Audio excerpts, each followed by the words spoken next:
Good morning, viewers, and welcome to our newest weekly addition to our education podcast. Our topic this week is sexuality and physical and emotional health. So today we're going to be delving into some pretty intense topics that you might have some strong feelings about. But what we really wanted to remind you was how sex education really needs to go beyond a basic biological scientific explanation of reproduction. And so these are topics that we feel that our viewers need to be aware of in order to have healthy and fulfilling sexual lives.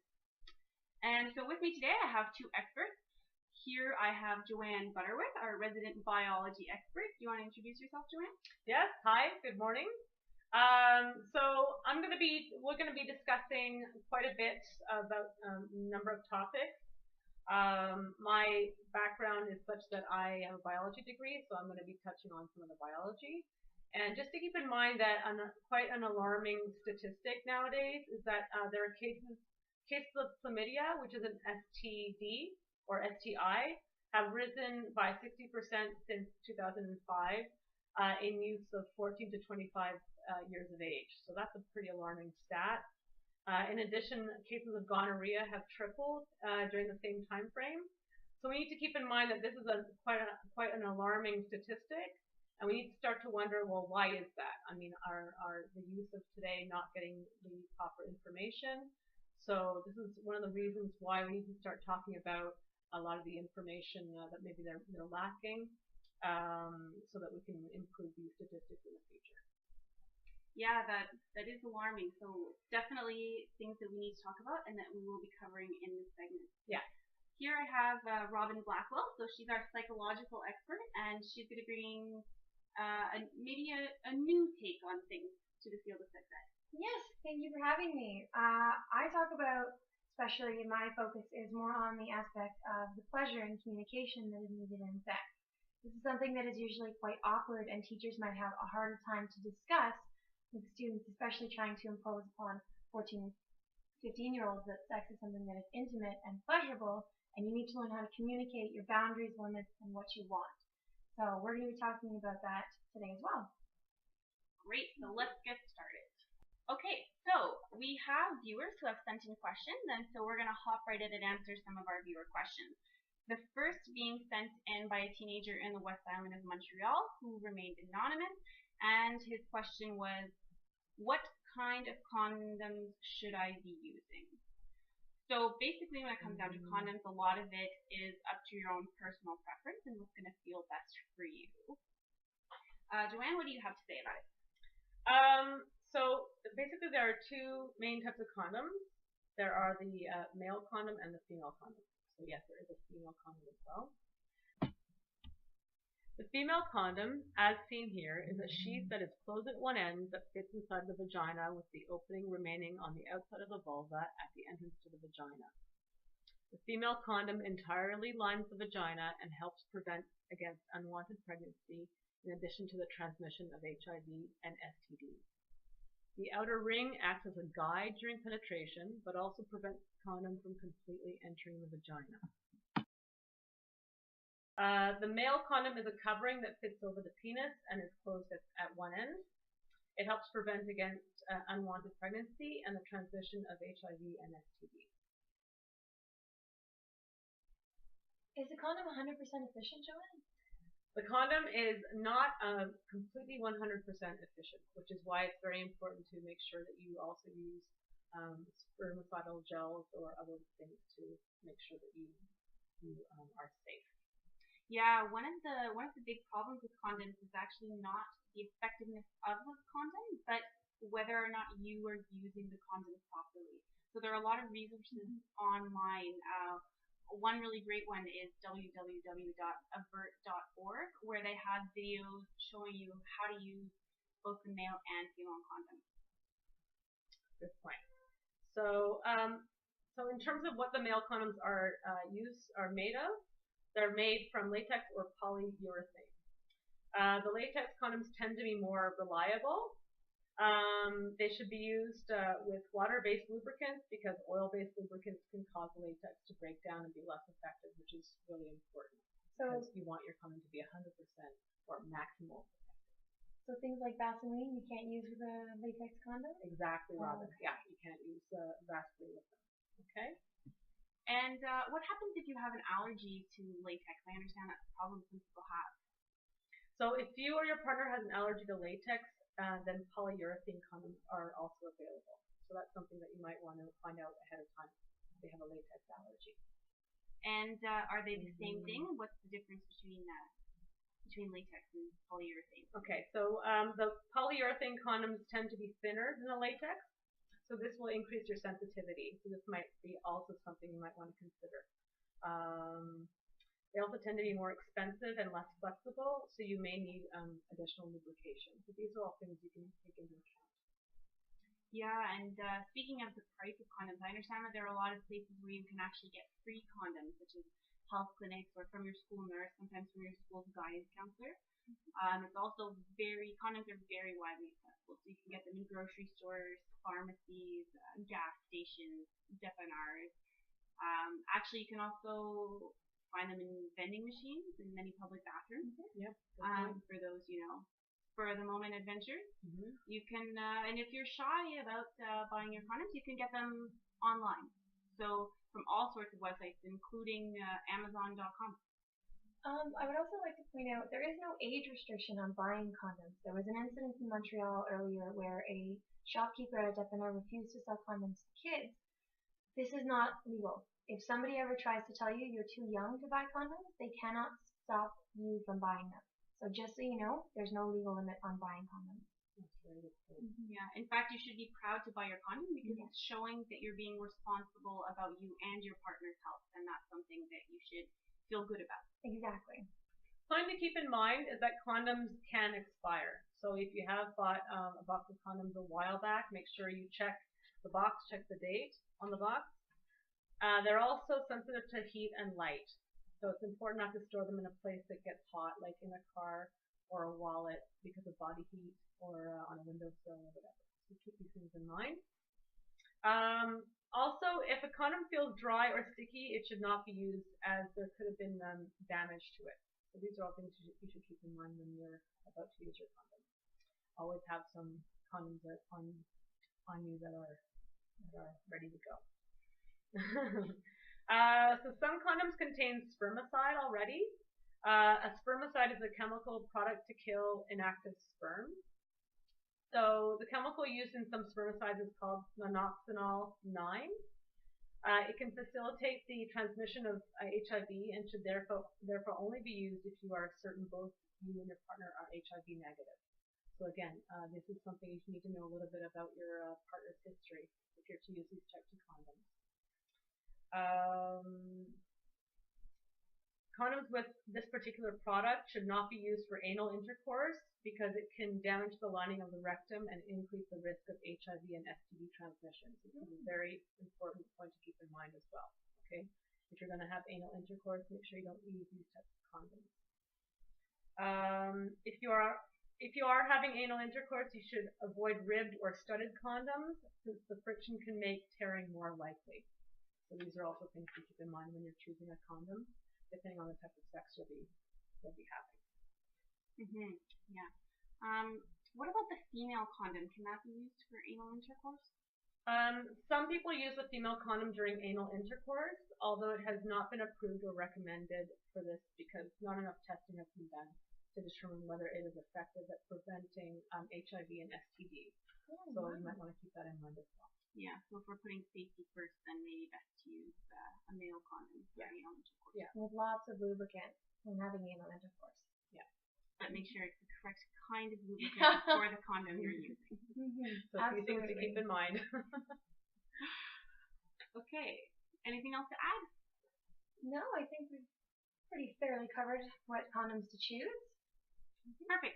So our next question is sent in to us from a grade 2 teacher named Jeremy, and he is discussing how during an activity in his class on the family unit, he had a 7-year-old student in his class who was very quiet. And when he approached the student afterwards, and talked to them one-on-one. He discussed how his parents were divorced, and he lived with his father who had a boyfriend. And so Jeremy is wondering how he can make his classroom more inclusive of multiple family arrangements, and how he can support this student and make sure that he is feeling safe amongst the class. So first of all, thank you for writing in. We really appreciate it. This is a super interesting topic. Very good question. Yeah.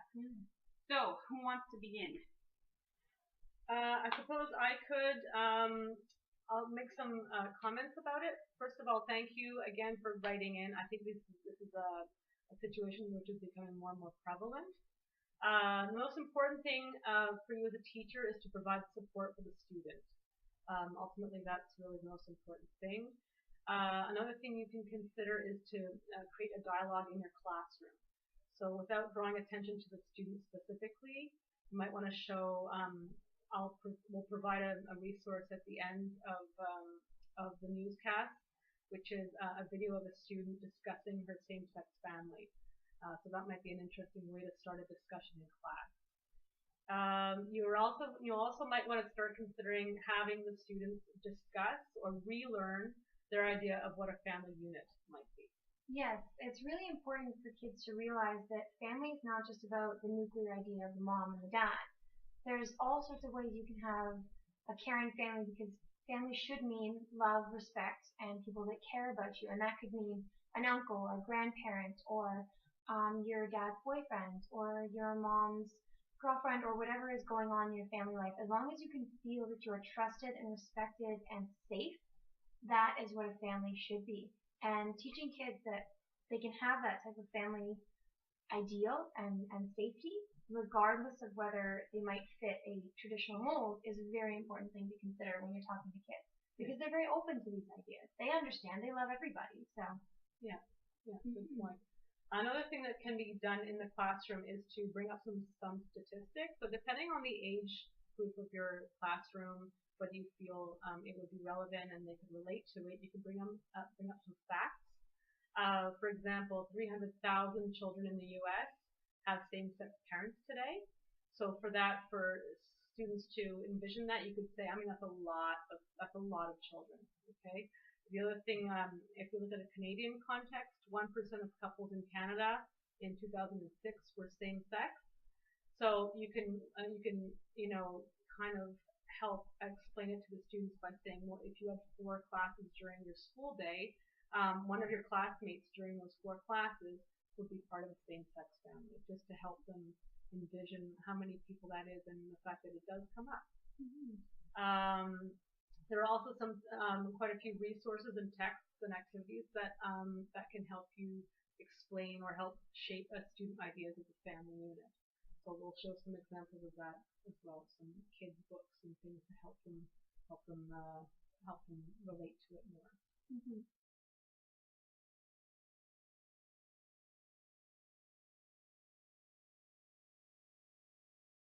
Another thing that really helps is developing an atmosphere in both the classroom and the school of respect, and understanding that there are differences. People are different, and that what they have and what they like and how they feel should be respected. As long as it's not harming anybody, then there should be a feeling of respect and understanding that you kind of empathize and create in your classroom through the discussion you mentioned. That's a really good way to kind of foster this sense of respect.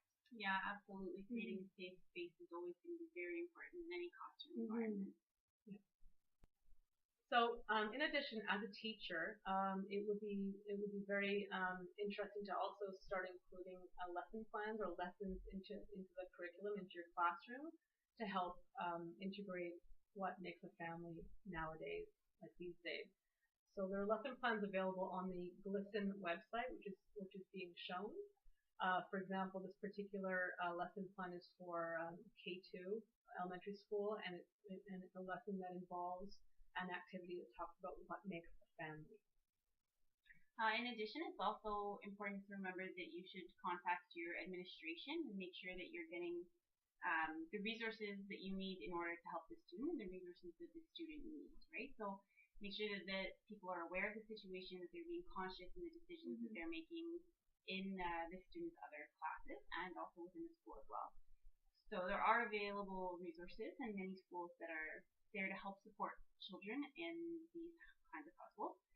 And there are also other things that can be done within your school. You know, you can have workshops and raise awareness amongst your colleagues, and you can talk about diverse families and just make sure that that's something that's out there and that's being talked about and that people are aware of. Exactly. All of this comes back to schools want to make a healthy, happy environment, especially a healthy psychological environment that is inclusive for all students. Nobody wants a child to feel ostracized, so it's imperative that teachers and schools come together through workshops and group environments to find and foster a healthy, respectful environment for all sorts of different families. And it'll be important moving forward in education to make sure that that we increase learning about this diversity, because it will decrease prejudice and prepare the kids to live in a multicultural society, which is really what we want from the children of today for their future. This is really the mandate of education in general, is to enhance active citizenship for tomorrow, for the youth of today. And so one of the things that we're seeing more of are these family units, which comprise different types of relationships. Mm-hmm. Absolutely, and we definitely want to be supportive of that. Absolutely. So the next letter that's been sent in to us says, I am a 15-year-old boy dating a girl my age. We've been dating for 3 months, and my girlfriend has decided that she wants to have sex with me. I do not feel ready, and when I told her, she called me a pussy. We ended up arguing, and she hit me and forced me to kiss her. I managed to leave, but the next day at school, she told everyone, and now people are calling me a fag and a pussy. When I tried to confront my girlfriend, she beat me up in front of my friends while they laughed. I do not know what to do. I don't think I'm ready for sex, but I like my girlfriend, and my friends say I'm just being weird. What should I do? Okay, so this is a heavy question here, very loaded question, but first of all, thank you so much for having the strength and the courage to write into us, because that is so important, and you've already demonstrated a lot of character in doing that.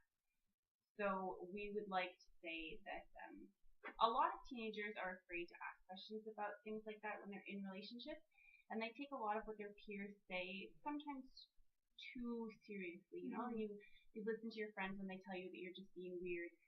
But you're not. You need to be true to your feelings and your comfort levels and what you're ready to experience. Yeah. So let's just reassure you that you're not weird. The feelings that you have are totally natural and should be respected. Yeah, absolutely. Yeah. So something to keep in mind is, you're not alone. So what is happening to you is something that's happening to millions of men. And often because they feel they are being mocked or attacked for speaking, they don't speak up. So it's really important, and it's really wonderful that you've spoken up about this, because it is a problem. So what's happening here is you are being abused. You are being abused sexually, emotionally, and physically. Okay? This is important to know. Some men, because they feel they cannot discuss what is happening, sometimes they even end up harming themselves. So it's imperative that you bring this to light now.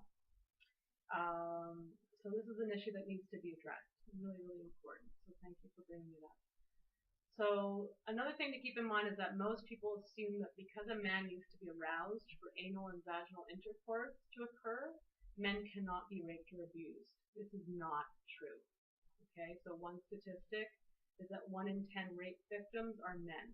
So just keep in mind that you are not alone. I also want to let you know that what you're going through right now, if you're feeling afraid or upset, all these emotions you're feeling, people might tell you, like, don't be such a pussy, don't be such a fag. What you're feeling is not unmanly. Okay, you are being abused, and I know this is hard to say here because you really do. I'm sure you really care about your girlfriend, and I'm sure all sorts of other parts of the relationship are great. But what is happening now is something that is not okay. And even though it's been 3 months and this might be the first incident, just allowing it to slide is something you shouldn't do, because you are being abused, and you have the right to consent. You have the right to say okay and set boundaries and limitations, especially regarding sex. Sex is something that is very, very intimate and requires a lot of communication and knowledge of the other partner. Because And respect. If there is no respect, if she is not respecting your right to say, I'm not ready, then that is verging on sexual abuse. And if she is pushing at you and hurting you and trying to peer pressure you into it, you have the right to get away from this and say no and take a step back. So this is something, and she has no right to involve other people in your relationship, especially when trying to put you in a situation you're uncomfortable with. If she really cares about you, she should respect the boundaries that you are clearly talking about. And I know it's really hard and really awkward to say and to feel because you want to be this manly guy that is great for your girlfriend, but it's okay to not be ready. And she should respect your consent in every way, in how you feel emotionally, physically, and sexually. And it seems like she's not respecting any of those matters. And that's something I really want you to think about because it's absolutely vital. You always, always, always have the right to say no. Even if you have started and you guys are getting there and you're almost about to have sex and you suddenly feel uncomfortable, you always have the right to say no. This is something I always want you to keep in mind, okay? Yeah. It's important to be free from manipulation also. If someone's using your friends to try and convince you to do something, that's a form of manipulation. Yeah. Yes. It's emotional abuse. It is. Yeah. And you really should figure out how to get yourself away from the situation. So. Yeah. So we urge you not to be quiet about this. Okay. So it's important that you brought it up because now you are being treated the way you're being treated is not right. It's not okay. You have a right to feel safe and appreciated, and a right to enjoy your sex life when you choose to, and no sooner than when you're ready. So you have to make sure that you're ready when you take those steps. Mm-hmm. And I want to bring this back to even just talking about consent. This is something that I think we need to talk to our students more about because it is a very awkward conversation. And when you're trying to set boundaries in a new relationship, I know it seems like 3 months is a long time, but for some people that's not a long time, but you need to learn to talk about these things. And I know they're awkward to bring up and even mention and try to get your feelings out there. So one of the ways you can do things to prepare for talking to somebody about ways you can practice things like boundaries and what you would like is to practice these 3 sentences that you can use. And I recommend actually practicing with your parents or with somebody you trust. Saying things like, I feel. So state your feelings. And it's not, if your feelings aren't an attack, it's just how you feel. Say, when you. So things like, when you do this. State specific behavior that's a problem to you. And don't use words like you never or you always. And the last one is, would you please? And specifically what you would like the person to do.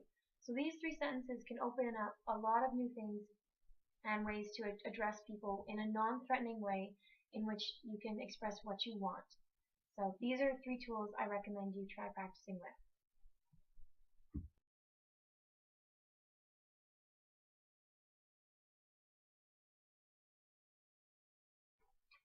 Okay, so one last thing that I wanted to bring up about this question in particular was that besides the abuse that's happening in this situation, it's also really important for young people to realize when they're ready to have sex and conversely when they're not ready to have sex. Not everyone is going to be ready at the same time, and should you feel ready before your partner, it's important that you don't pressure them. And it's also important that you don't feel pressured and that you speak up if you do. Sex is a very intimate thing, and it can be extremely intimate for some people. And it's important to respect the boundaries of the people you care about, and it's important for you to speak up for your boundaries because they deserve to be respected as well. And communication is key. So make sure that you should be in a relationship where you feel comfortable communicating your needs or your desire to slow things down.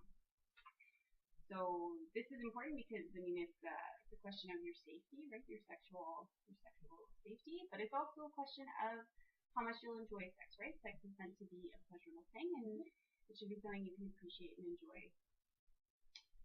And I think we've run out of time.